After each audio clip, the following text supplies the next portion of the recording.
Hello, welcome to Useful Idiots. I'm Aaron Mete.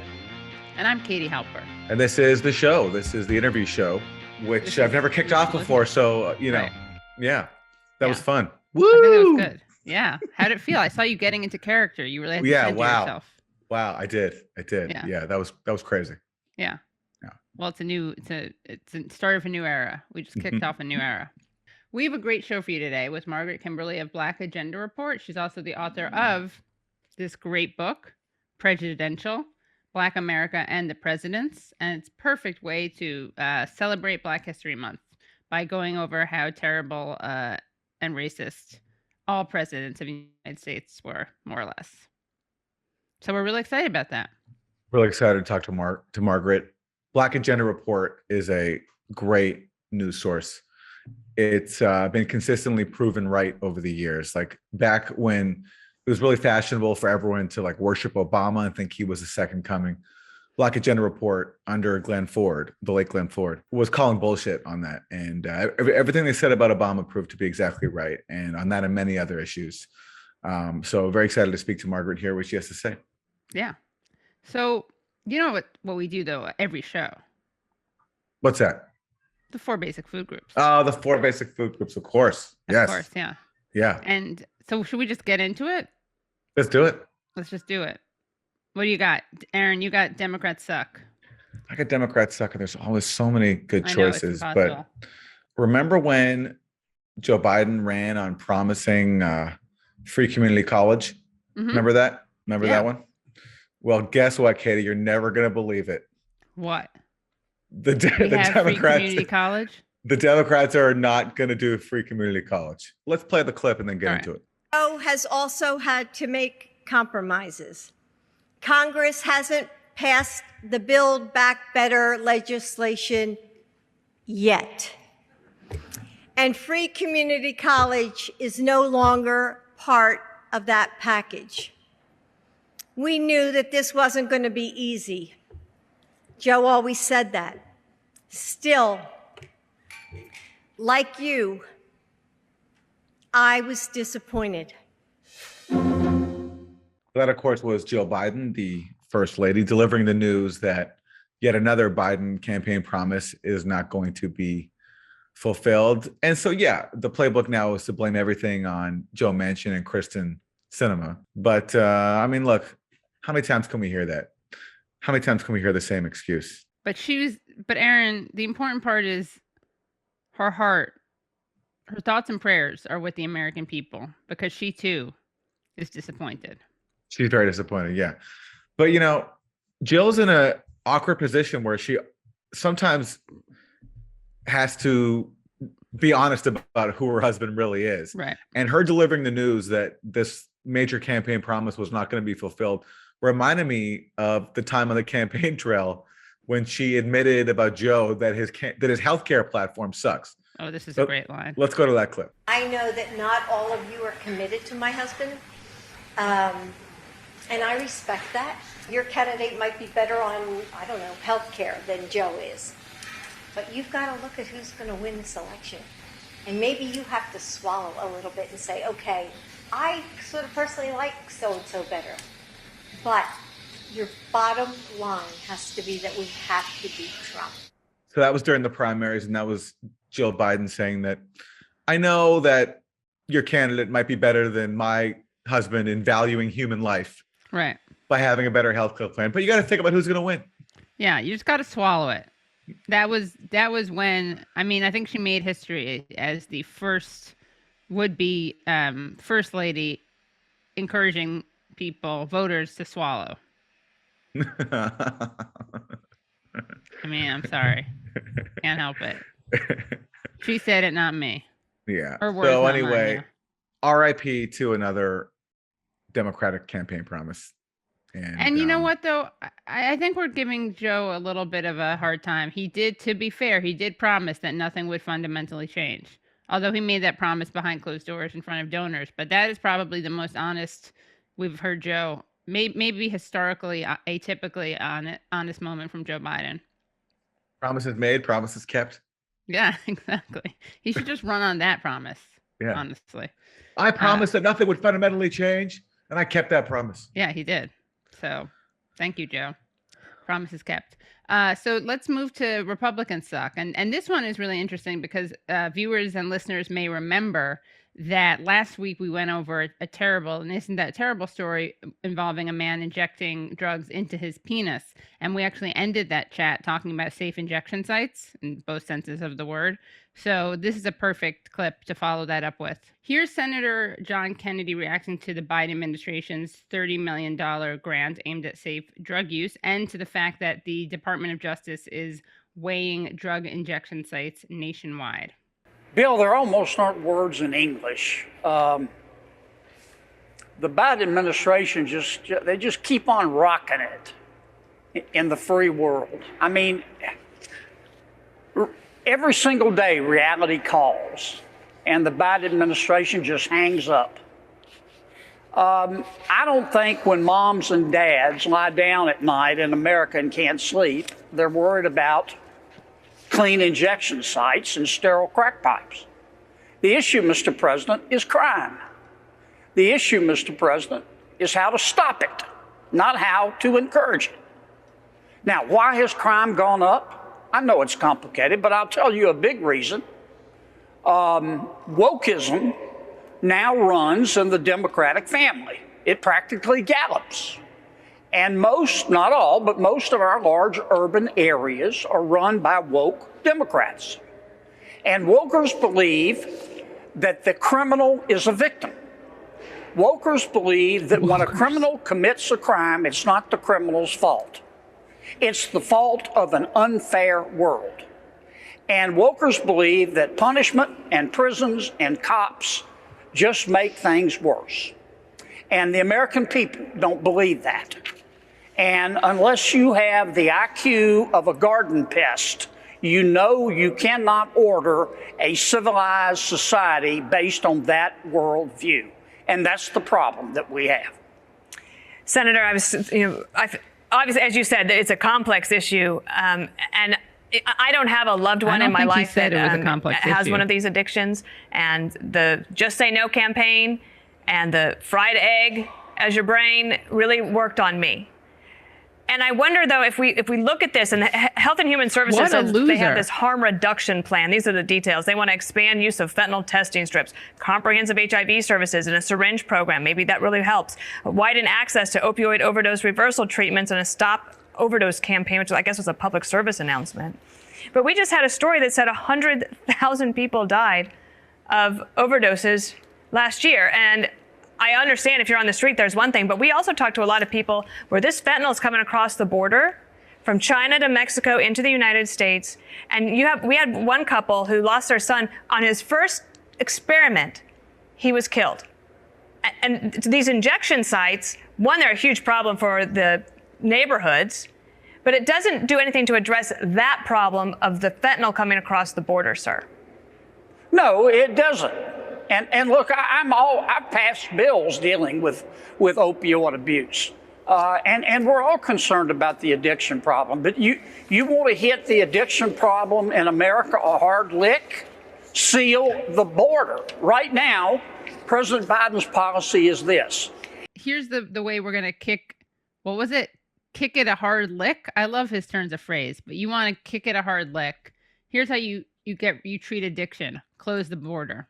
The fact that she said that the Nancy Reagan Just Say No fried egg ads had an effect on her or worked for her, right, is just so revealing. I mean, that's at a time when you had an epidemic in the country of drugs, and the answer was basically to run these stupid Just Say No campaigns and to increase funding for police, and by the way, meanwhile, to aid the Contras who were actually shipping cocaine into the country with the CIA's knowledge, if not their cooperation.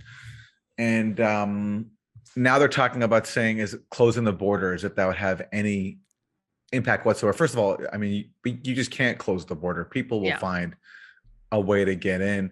And the point is, no matter how draconian you are at the border, the addiction is still there. If you're addicted, you will still find a way to feed your addiction.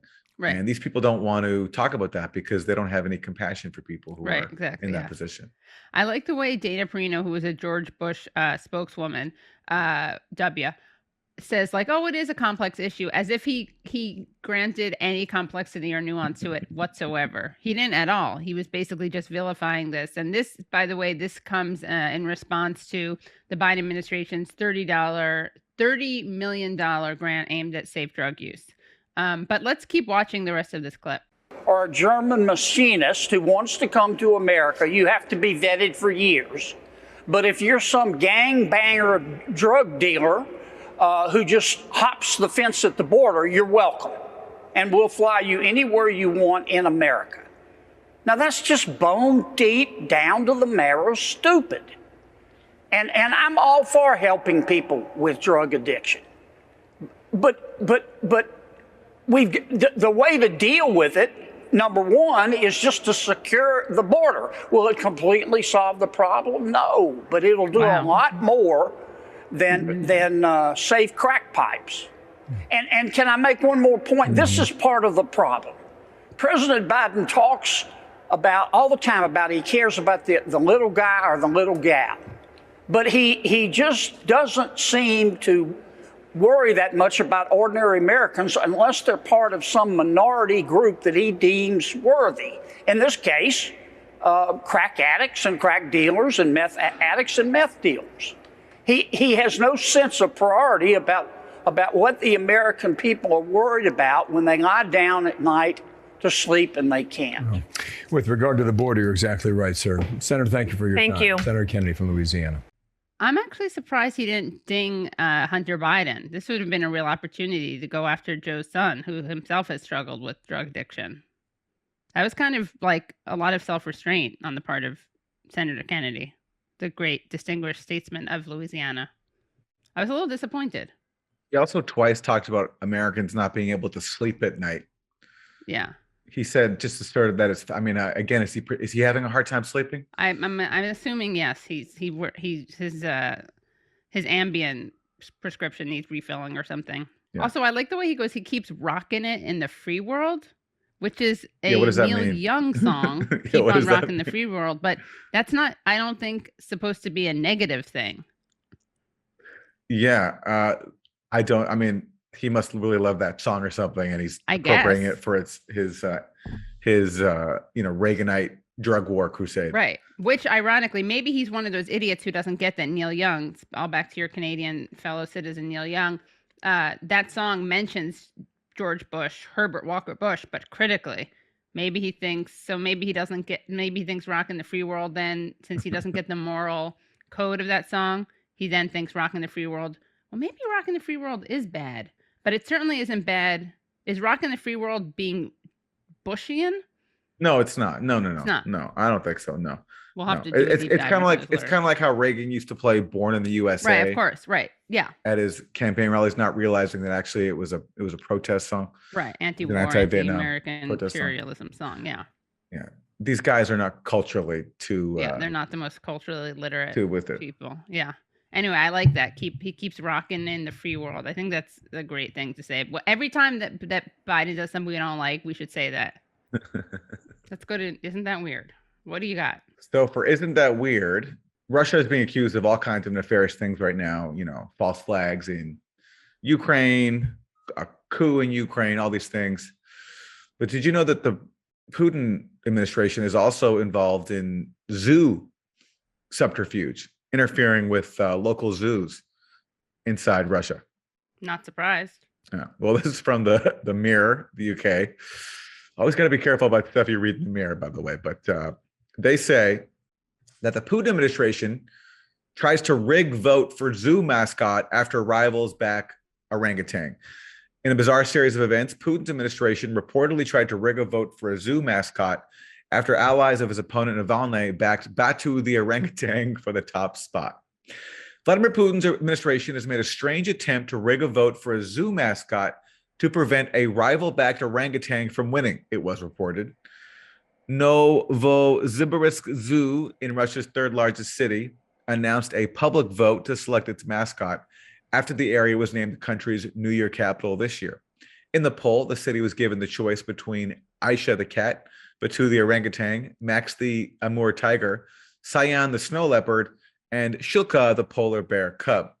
But what started as an innocent vote quickly turned into a political battle that the Kremlin itself waded into. Sergei Boyko, the now exiled former coordinator for jailed Putin opposition Alexei Navalny, threw his backing behind Batu, the resident orangutan, to be chosen for the job. In a YouTube broadcast last month, he said, against the backdrop of everything going on in Novosibirsk, I think that the orangutan is absolutely the best option. Therefore, I urge you to support the orangutan. The surprise addition to the ballot quickly garnered more and more support as a number of Navalny supporters online, as well as other journalists and bloggers, rallied behind him. However, independent city council member Igor Ukrentsev also came out in support of the orangutan. Popular blogger Ilya Varlamov even dubbed the Orange Ape the candidate of the people. However, as Batu's popularity skyrocketed, local media Taiga.info claimed that Putin's administration took an interest in the vote. They report that the Kremlin and Putin wanted the orangutan to lose and claimed that Putin's Siberian representative sent an urgent request to the mayor's office to try and stop Batu winning. After this, Shilka the polar club edged into the lead. Then Cyan the snow leopard suddenly received 25,000 votes in only 4 hours, despite the polling website receiving only 1,851 unique visitors. According to The Insider, these votes were fraudulent. Wow. Something suspicious. What I don't understand is what's wrong with the orangutan? Why doesn't Putin want the orangutan to win?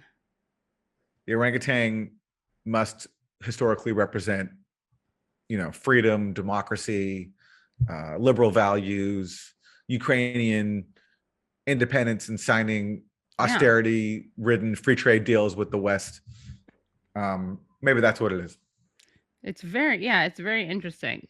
But this political intrigue has caused the zoo to shut down the vote. So it's a sad day for democracy. Putin wins again. Yeah. Batu had 39.4% of the vote, meaning he won, but it's unknown whether it will be selected. Well, I think we can use his preferred pronouns. And the zoo is very upset. They said, we hope for sincere interest and positive attitude towards our idea. Unfortunately, today we see that our animals have become participants in a farce that people have organized.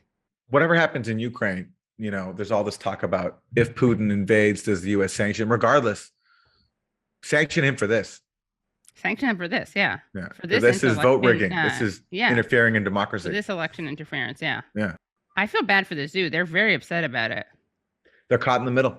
They're caught in the middle. Yeah. Thanks to everyone who took part in the survey without any ulterior motives. Max, Shilka, and Aisha, Batu, and Cyan are always waiting for you. Of course they are animals, but to make them an instrument of their ambitions, in our opinion, is wrong.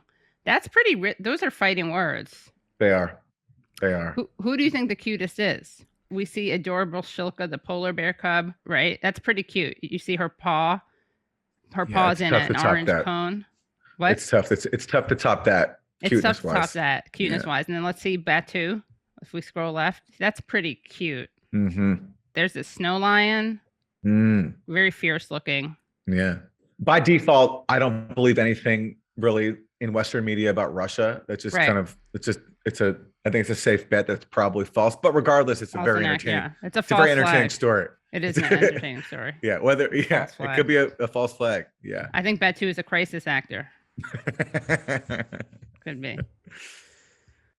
All right. What do you have for Isn't That Terrible? Okay, so for Isn't That Terrible, we have a very important story, very disturbing story. Moose attacks Iditarod sled team, injures 4 dogs. Okay, this wasn't what I was planning for, but these dogs and myself have trained for so long and so hard for this race. When I walk back to my dog yard and I have 12 perfectly healthy dogs out of the 16 and they look at me and all they want to do is run, how can I tell them no? She told the Associated Press on Tuesday. That would be selfish of me. These are freaking amazing athletes that just survived probably the most traumatic experience of any dog team ever in history, and they're survivors and they're still pushing through. Watkins said that the attack happened while she was on a 52-mile training run for the 1,000-mile Iditarod Trail Sled Dog Race, which starts March 5th in Anchorage. As he charged me, I emptied my gun into him, and he never stopped. I ran for my life and prayed I was fast enough to not be killed in that moment. He trampled the team and then turned for us. Watkins said she and a friend who was trailing her on a snowmobile took refuge next to the snowmobile. The moose stopped its charge towards them 2 feet from the snowmobile, and she managed to cut free 6 dogs that were tied to the machine. But the moose went back to her sled and began stomping the dogs that were still tethered to it, standing over the dogs and trampling them repeatedly for over an hour. I've never felt so helpless in my life, Watkins wrote. He could not leave us alone, and he even stood over top of the team, refusing to retreat. She called friends, and the moose was shot and killed after one arrived with a rifle. Alaska State troopers had been preparing a helicopter to respond, but stopped doing so after they were told the moose was dead.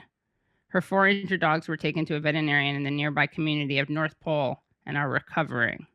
And she does feel bad. She feels bad that she killed the moose. But, I mean, I would do that in a heartbeat. It must have been scary when she shot the moose and it didn't stop it. Can we zoom in on the photo? It's really awful. How the hell did it last an hour?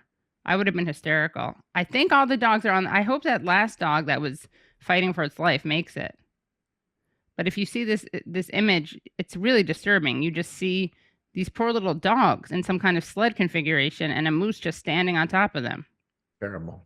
It's really terrible. And a moose, that's a lot of weight. Yeah, it's a lot of weight. That's a big animal. I mean, isn't that terrible? But in a way, isn't that a miracle that they didn't die? It is. It is. Well, credit to those dogs. I guess they're tough. They can do these long sledding races. I mean, they must have built up some fortitude. Prayers for those dogs. Hope they're okay. Prayers for those dogs, yeah.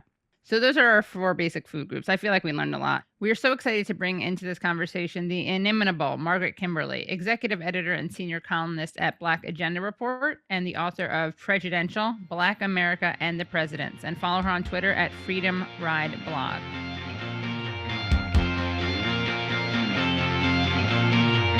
So excited to have Margaret Kimberly on. We've been wanting to have you on for a while. I've been a little trigger happy. I keep thinking we have Margaret on when we don't, a little behind the scenes, but we finally made it happen. And there's so much we could ask you about. Honestly, I think I have so many questions for you, but maybe we could start with a recent statement that was released by the Black Alliance for Peace, which you're part of, condemning the America Competes Act. And I thought you could talk about what Black Alliance for Peace is, what the America Competes Act is, and why you guys spoke out against it. Sure. Black Alliance for Peace, we are a 5-year-old organization, and I think our name tells you what we do. We are committed to raising up the Black radical peace tradition. We are an anti-imperialist formation, anti-capitalist formation, and we've grown pretty quickly. We have several hundred members. I'm on the coordinating committee, and blackallianceforpeace.com, so people can check out our statements. Our largest campaign is devoted to several things: getting rid of AFRICOM, that's the U.S. Africa Command, which puts the U.S. military in charge, de facto in charge of the militaries of many African countries. Cutting the defense budget, ending the 1033 program, which brings the surplus defense equipment to police departments across the country. So those are our major campaigns. And we have, if you go to our website, you can see our statements on any and all foreign policy issues. The latest statement is about this ridiculous America Competes Act, which is supposed to contain China. I don't know, these people want to contain China, contain Russia. It's all ridiculous and dangerous. But at any rate, the House passed this bill, which is supposed to help America compete against China. And I think it's very funny. If China is so terrible, why is there this perception that we're behind them? So on the one hand, China is scorned and condemned all the time. It's terrible and awful. Then at the same time, we have to do something because the Chinese are ahead of us. One little factoid that sticks in my mind, China has 20,000 miles of high-speed rail. The US has 0 miles of high-speed rail. So when I hear people say they're stealing our technology, I'm like, I doubt that. I don't think we have anything they need to steal. So anyway, this is millions of dollars. It's a giveaway to corporations, and it's using our money. And, when it comes to public money, there's never money for us. So Build Back Better is too expensive. There has to be a means test for the child tax credit. But when it comes to anybody else, the military industrial complex, private industry, suddenly there's millions of dollars for them. So this is both an attack on China. It's a theft of our resources. And it's a commitment to doing something which is fundamentally wrong and wrong-headed. So it is something that we would oppose. My favorite part about these measures aimed at stopping China's economic growth is that the U.S. claims to be the lover of free markets and hater of governments who interfere in the economy. The communists are the ones who have the planned economy. They're constantly intervening in their economy, and we're supposed to hate that. But yet the U.S. talks about loving the free market while constantly trying to undermine the free market by imposing sanctions and all these measures aimed to stop other people's economic growth, like China. Oh yes, absolutely. It's it's a free market for us. It's a free for all. Race to the bottom for the average person, but it's government support for the banks, for military industrial complex, for all manner of corporate interests. And it's very it's so hypocritical. But as I was saying before, I wish that there were more people who would study what China has done, just dispassionately, just objectively. How has this country come so far so quickly? What could we possibly learn from them? But if you're convinced that the US is superior, if you believe in American exceptionalism, then all you can do is tell lies about other countries, about other systems when they prosper and when they take care of their people. And I think that's the other reason that China is under attack. It's an example, and it's an example of what this country could do for its people. But so if China weren't condemned and people were allowed to examine their system for themselves, they might start complaining about what they have here. So I think that is always behind, it's part of what's behind these attacks on other countries. That's very succinct, very well put. And wanted to ask you, speaking of foreign policy, about on a related note, your travel to Nicaragua. What brought you there? What capacity you were in when you went there? Yeah, I've been discovered. I discovered I need to leave New York and go someplace warmer in the winter time. But aside from that very obvious fact, I went as part of a delegation with Black Alliance for Peace. I went in November during the presidential election. The government invited solidarity groups to come as companions. They didn't say election observers because that status can be used by the United States. They did that in Bolivia. They, planted these observers, quote unquote, who then said the election was fraudulent. So they use the term companion, acompañantes in Spanish. And a couple hundred Americans and Canadians went there. And what I observed is everything we were told about Nicaragua is untrue. The election was very open. The opposition candidates were campaigning freely. You saw their campaign signs more than you saw President Ortega's. The ballot was very easy to understand. There were 6 or 7 presidential candidates with their photos on them. No one was obstructed in their ability to vote. We're told that Ortega jailed other presidential candidates. None of those people were presidential candidates.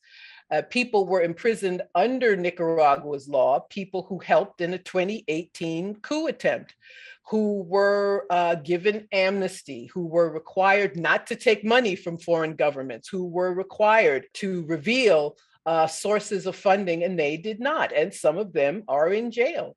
And but none of them were presidential candidates. They're called that so the US can attack the government. And again, it's an example. This little country, 6.5 million people. There are more people in New York City than there are in all of Nicaragua, but they provide free healthcare for their people. It is a revolutionary government. And so that people don't say to themselves, well, maybe we could do something different, then that country has to be attacked. But I think it's a sign of weakness of the US empire that every effort to break free from US control has to be hit with a hammer. And they passed the Reynacare Act, which is really disgusting because Reynacare means rebirth in Spanish. Yeah. So they called this terrible act to sanction the country, the Rebirth Act. And including progressives. There were only like 30 members of the House who voted against it. To sanction Nicaragua and to punish them and to punish their people for daring to do something different, something that works in their interest. Of course, immediately after these sanctions were applied, Nicaragua establishes relations with China and immediately is now part of the Belt and Road Initiative. So it didn't even make sense from a strategic perspective if the goal is to keep a country in the American orbit, America's front yard, as Biden said. But so it was very interesting to see another system, to see people struggling to have a different system, a different form of government. And plus, it's a beautiful country. I saw a sloth. That was very exciting. Oh, was it cute? Yes, it was. And they're very slow. It's true. Yeah. Hence the name. But anyway.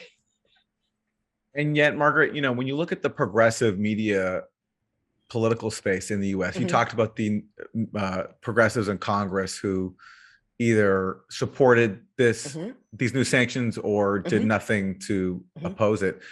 I mean, the Nicaraguan government is very demonized, and the issue is even split people on the left who once supported Nicaragua when they resisted the dirty war, the Contra war that Reagan unleashed through the 1980s. And I mean, I agree with your position on this, so we're on the same side here. And I'm just wondering what insight you gained about the power of the US propaganda system, just going to Nicaragua and seeing for yourself, comparing the reality on the ground with how it's widely portrayed here, including by some people on the left. Well, I think we're learning who's really on the left. Frankly, that's what we find out when these attacks take place. If you scratch the surface, you find out a lot of these people are just liberals. And they believe in American exceptionalism. They really do. They might deny it. But you see when the United States attacks a country in that way, that they don't say, and I take the position that you don't have to support everything another country does. So nobody has to, everything I said about Nicaragua, I can prove to be true. But I also want to say that they don't have to be defended. What our job as USians is to oppose US interventions. That's our job. It's up to Nicaraguans to struggle amongst themselves to figure out the best way for their country to move forward. And when the US interferes with other countries, they find people within that nation to help them do their dirty work. They distort politics in Nicaragua. So the US president, so who knows what Nicaraguan politics would be like absent the US. But when the US inserts itself and it becomes literally us versus them, a fight for survival, well, that impacts the politics there. So anybody who wants people around the world to have self-determination has to oppose the US interfering in other countries. And people have the right to self-determination. They have the right to vote for the governments they want. So it's not up to some liberal in New York to decide what kind of government Nicaragua ought to have, or to have some critique of President Ortega. I might have some critique of President Ortega, but my primary critique is of this country, which uses its economic power, which uses its military power to keep people all over the world from determining their own future. And that is what I want these people to understand. And I also want them to stop calling themselves leftists. I really do, because that's not what they are. You know, from a hegemonic point of view, I saw this in Syria too. These sanctions, economic warfare, they work so perfectly because you can really help destroy a country and achieve the aims of a war without sending a single soldier or firing a single shot when you cut off the economy. That's the point of these sanctions. And often in the US, the way sanctions are discussed is, does it work or not? Or have these sanctions failed? That's how it's talked about when it comes to Cuba, Syria, anywhere that is under US economic warfare. But the point is, that's the wrong question, because if sanctions are making people suffer, then they have worked, because that is the aim of economic warfare. It's not to bring democracy and freedom. It's to make people so miserable that they turn against their government. And it's amazing that Nicaragua, for all that it's been subjected to, going back 4 decades, you know, and actually before that, when the US propped up this horrible dictatorship, and then when they were overthrown, the Sandinistas came in, tried to implement some, you know, modest reforms, helping to spread the resources. They were subjected to, you know, one of the worst terror wars in recent memory, with the Contra war under Reagan. And since then, the same aims are achieved, not by flooding the country with weapons, but just through trying to destroy their economy. Yeah, and when people ask if sanctions work, it's the assumption behind that question is that the U.S. has the right to sanction other countries, and that the U.S. has the right to decide who runs Nicaragua or Iran or Cuba or any of the other countries that are being punished in this way. I think most people don't know what sanctions do. I think most people think you can't have a bank account in Cuba or something like that. I don't think they realize that these countries cannot access international markets. They can't. So people will say, Havana looks run down. Well, if you can't import hammers and nails and paint, well, I guess it would. But sanctions do kill. They kill people, so people can't get medicines they need. Venezuela used to have a program, and they would send people abroad for bone marrow transplants, and they can't do it anymore. So those people die. Just basic medicines people can't get. So I wish that people really knew what sanctions do. I think that question would be asked less often. But I go back to my other point about how the U.S. doesn't have the right to dictate to other countries, and we in this country must speak out against these efforts. And sanctions destroy a country. So Syria, to your point, so if a Syrian has a relative in the U.S. who wants to send them money, they can't get the money. So of course they want to leave. So you have this horrible refugee crisis going on, all caused by Barack Obama. I always want to add that. And so people want to leave Cuba. And then they'll say, see, people want to leave Cuba. Well, you've made their lives miserable. Of course they want to leave Cuba. What does that prove? So I wish that people would stop believing in this country's propaganda. The other assumption about sanctions working, there's this assumption that what the U.S. does is a good and positive thing, and that's just not true. Shifting gears a little bit from the international to the domestic, you have some really great recent pieces at the Black Agenda Report. One is called, one is about the Black political class. Another one is about Eric Adams' Black on Black crime. Which is about the treatment of Manhattan DA Alvin Bragg. Can you talk about how this is Black on Black crime, why you decided to call your piece that? I was hoping for an eye-catching title, but just to give everyone an idea, we have a new mayor in New York. We have our second Black mayor, Eric Adams, who's a real piece of work. He campaigned on, I'm going to say law and order as just not terribly exact description, but he's campaigned on fighting crime, getting guns off the street, bringing back stop and frisk, which, hundreds of thousands of people in New York, most of them Black, were terrorized by the police, bringing back these plainclothes police units that killed Amadou Diallo, that killed Sean Bell, all these things that Black people don't want. He has brought back, and he has his police commissioner is also Black. Her name is Sewell.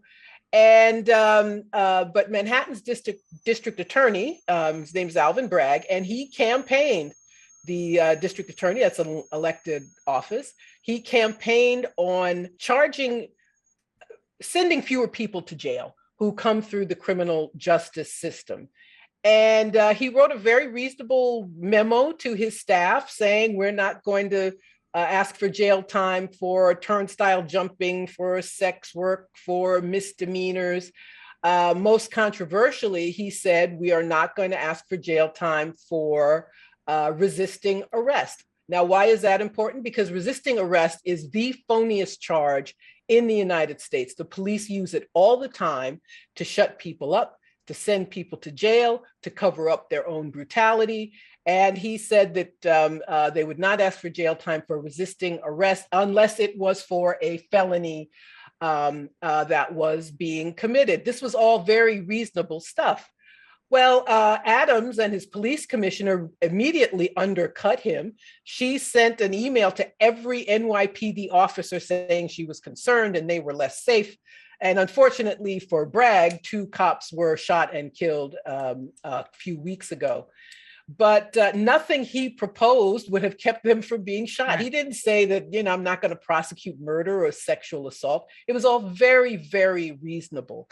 But I called it a mugging in broad daylight, hence the black on black crime.